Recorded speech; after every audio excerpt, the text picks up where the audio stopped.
Bismillahirrahmanirrahim. Assalamualaikum warahmatullahi wabarakatuh. Para jamaah, sahabat dan mitra Cordoba, rekan Tamasa, serta peserta KIC dan kaum muslimin dimanapun Anda berada. Inna anzalnahu fi lailatin mubarakah, inna kunna mundhirin. Dan juga hadis dari Aisyah radhiyallahu anha, beliau mengatakan bahwasanya kana Rasulullah sallallahu alaihi wasallam idza dakhala al-'ashr shadda mi'zarahu wa ahya lailahu wa aiqadha ahlah. Rasulullah bila masuki 10 hari yang terakhir, beliau mengencangkan ikat pinggangnya, kemudian menghidupkan malamnya, membangunkan keluarganya, istri-istrinya.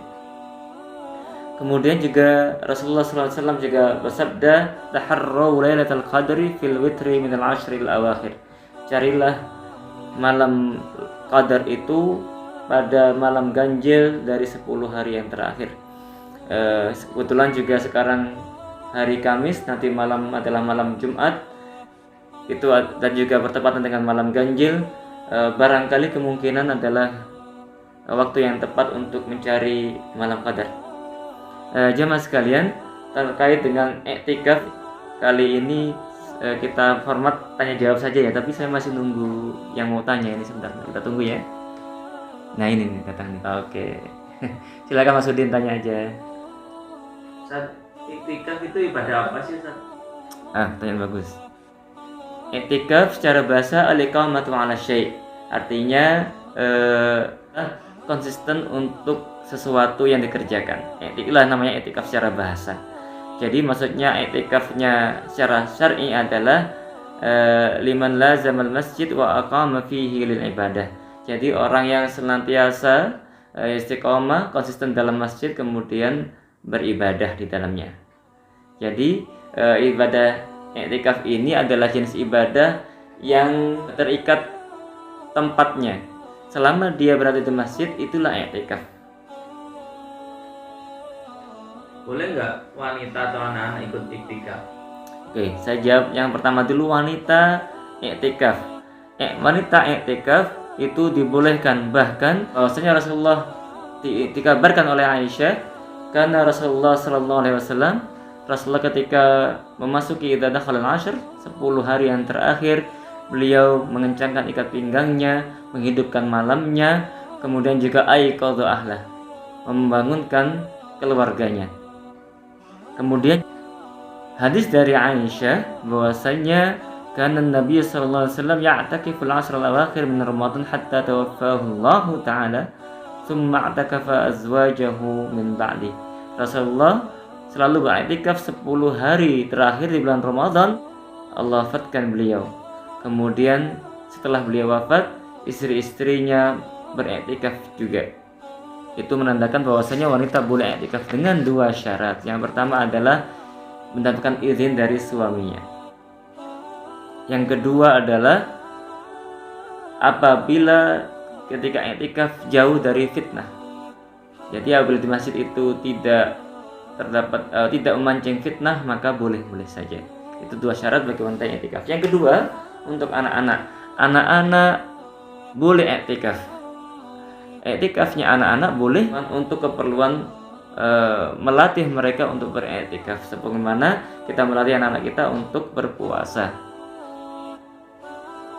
Terus di mana iktikaf sebaiknya dilakukan, Ustaz? Ya, iktikaf di mana? Iktikaf itu dilakukan di masjid. Apa dalilnya? Di dalam surah Al-Baqarah Allah menyebutkan wala tubashiruhunna wa antum aakifuna fil masajid. Jadi kata al-masajid di situ artikan adalah masjid. Lalu ada perbedaan, apakah harus masjid ataupun boleh musalla atau langgar? Untuk masjid sudah tidak ada perbedaan pendapat di kalangan ulama, boleh. Apalagi masjid jami, masjid artinya masjid yang diadakan salat Jumat di dalamnya. Kemudian ada perbedaan pendapat, ada sebagian ulama mengatakan boleh dilaksanakan di langgar atau di musalla, sebagian lagi tidak boleh dilaksanakan di langgar ataupun di musalla. Itu pendapat jumhur atau pendapat mayoritas ulama, dilaksanakan di masjid yang jami, yang dilaksanakan salat Jumat di dalamnya. Apa iktikaf hanya ada di bulan Ramadan, Ustaz? Masya Allah. secara umum i'tikaf boleh dilaksanakan di luar bulan Ramadan. Jadi ketika kita ingin melaksanakan i'tikaf, sedang galau, kita butuh kedekatan dengan Allah, boleh kita ke masjid untuk niat i'tikaf. Tapi karena ini bulan Ramadan dan Rasulullah senantiasa melazimkan i'tikaf di bulan Ramadan, khususnya di 10 hari yang terakhir ini, maka ibadah i'tikaf menjadi istimewa di bulan Ramadan. Terus durasi iktikaf apa harus dari pagi atau malamnya saja, atau hanya mulai tengah malam sampai sahur? Ya, untuk durasi i'tikaf. Untuk durasi i'tikaf ini tergantung dengan pendapat sebagian syarat untuk i'tikaf ya. Saya jawab dari dulu, apakah wajib untuk i'tikaf itu orang yang berpuasa atau tidak? Sebagian ulama berpendapat pendapat yang pertama adalah tidak wajib atau tidak sah i'tikafnya orang yang tidak berpuasa. Ini pendapatnya Imam Abu Hanifah, Malik, dan sebagian dari madhab Imam Ahmad bin Hanbal.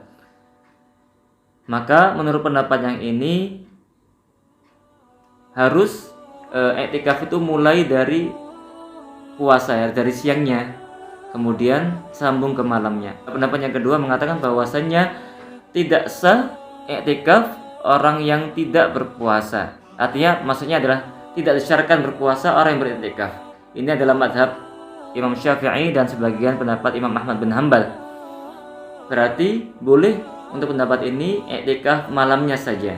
Kemudian durasi, apakah boleh dari maghrib ataupun hanya sebagian dari beberapa jam saja, dari tengah malam sampai waktu sahur, itu dan pendapat general ulama. Di antaranya adalah jumhur, yaitu mayoritas menurut Imam Abu Hanifah dan Syafi'i, beliau mengatakan bahwasanya tidak ada batas minimal i'tikaf, boleh 1 jam atau kurang dari itu. Jadi selain asalkan diniatkan untuk i'tikaf. Kemudian pendapat yang kedua, Imam Malik mengatakan bahwasanya minimal untuk i'tikaf adalah 1 hari 1 malam. Pendapat yang lain juga mengatakan ada harus 3 hari, ada yang harus 10 hari. Allahu a'lam bishawab. Terus sunnah-sunnah apa saja yang sebaiknya dilakukan ketika kita i'tikaf? Di antaranya perbuatan sunnah yang pokoknya kita harus menyibukkan diri untuk ibadah kepada Allah. Intinya itu. Baik itu bentuknya adalah zikir, menyebutkan tasbih, tahmid, tahlil, dan lain sebagainya. Kemudian juga kita salat sunnah duha, salat sunnah lail, salat sunnah rawatib, qabliyah, ba'diyah, kemudian tilawah Quran, menghatamkan Quran, tadarrus, membaca istighfar, doa-doa kita minta kepada Allah di masjid, kemudian atau mempelajari ilmu-ilmu syar'i, ilmu tafsir, kemudian ilmu hadis, ilmu fikih, ilmu sirah. Apalagi kalau masjidnya di situ disediakan kitab-kitab ilmu syar'i gitu ya, malah lebih mendukung lagi. Itu perbuatan sunnah selama kita i'tikaf. Terus apa saja yang membatalkan kita i'tikaf? Masya Allah, ada 2 hal yang dapat membatalkan i'tikaf kita, yaitu yang pertama keluar dari masjid tanpa ada udzur syar'i. Apa itu udzur? Tanpa ada hal yang dapat dimaklumi secara syar'i, secara syariat. Itu yang pertama. Ataupun kepentingan yang tidak seberapa penting, kecuali kalau misalnya kita keluar untuk membelanjakan atau memenuhi kebutuhan keluarga di rumah, membelikan mereka air, kemudian membelikan, maka itu boleh. Atau mencari rezeki pada siang hari kemudian pulang pada malam, menurut pendapat yang tadi yang kedua boleh. Kemudian hal yang membatalkan yang kedua adalah jima. Jima itu apa? Jima adalah bersetubuh dengan, walaupun dengan cara yang halal. Apalagi di siang hari, kalau di siang hari pasti puasanya juga batal gitu ya. Dan tadi yang saya sebutkan, wala tubashiruhunna wa antum aakifuna fil masajid. Ini pertanyaan terakhir, apa saja yang boleh kita lakukan ketika kita beriktikaf? Masya Allah. Yang pasti perbuatan mubah-mubah yang boleh-boleh, berbicara, ngobrol masih boleh. Yang pertama adalah boleh kita keluar kalau ada keperluan yang syar'i tadi yang saya sebutkan. Untuk kebutuhan yang tidak bisa, tidak harus kita keluar. Ingin menunaikan hajat, kecuali keperluan itu adalah menjenguk orang sakit atau mengantarkan orang mati, kecuali kalau saudara kita ya, orang lain itu membatalkan menurut riwayat dari Aisyah.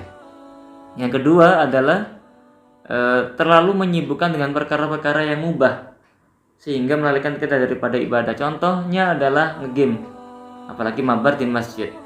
Kemudian yang ketiga adalah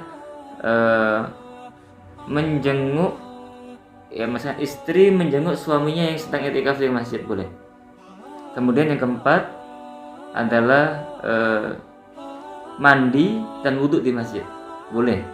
Yang kelima, mendirikan atau membuat satir atau mendirikan tenda di dalam masjid, khususnya bagi wanita, karena wanita ini barangkali masjidnya sedang tidak tersekat, maka boleh dibuatkan di dalam masjid itu sekat untuk wanita. Ini yang paling terakhir, Ustaz. Bolehkah kita membawa guling, bantal atau sebagainya untuk persiapan iktikaf di masjid? Masya Allah ya. Dari Ibnu Umar, anna Nabiya sallallahu alaihi wasallam kana idza i'takafa turiha lahu firashun aw yudha'u lahu sarirun wara'a istiwanati taubah. Rasulullah SAW apabila beriktikaf dihamparkan baginya firash artinya kasur. Jadi boleh kita membawa kasur apabila tidak mengganggu jamaah yang lainnya, ataupun bantal ataupun guling, tapi alangkah baiknya jika kita tidak terlalu banyak tidur. Nanti setelah bawa kasur, bantal, guling, kulkas, nanti kita nggak jadi niat ibadah. Alhamdulillah, itu saja ya pertanyaannya ya. Wa'alaikum minkum. Kemudian jamaah sekalian, terima kasih sudah menyaksikan channel kami. Ini adalah video terakhir yang kami rekam agar kami bisa i'tikaf, beribadah di sisa Ramadan di tahun ini. Semoga kita dapatkan Lailatul Qadar, diangkat derajat kita, diampunkan dosa-dosa kita. Dan dari mewakili Ta'mir Masjid Cordoba, kami mengucapkan terima kasih yang sebanyak-banyaknya dan minta maaf yang sebesar-besarnya. Assalamualaikum warahmatullahi wabarakatuh. Pemirsa, mari dukung dakwah Masjid Cordoba dengan program Jariyah Dakwah Masjid Cordoba melalui rekening Tamasa atau rekening Masjid Cordoba dengan mencantumkan kode transfer 17 di akhir transfer Anda. Terima kasih. Barakallahu fiik. Assalamualaikum warahmatullahi wabarakatuh.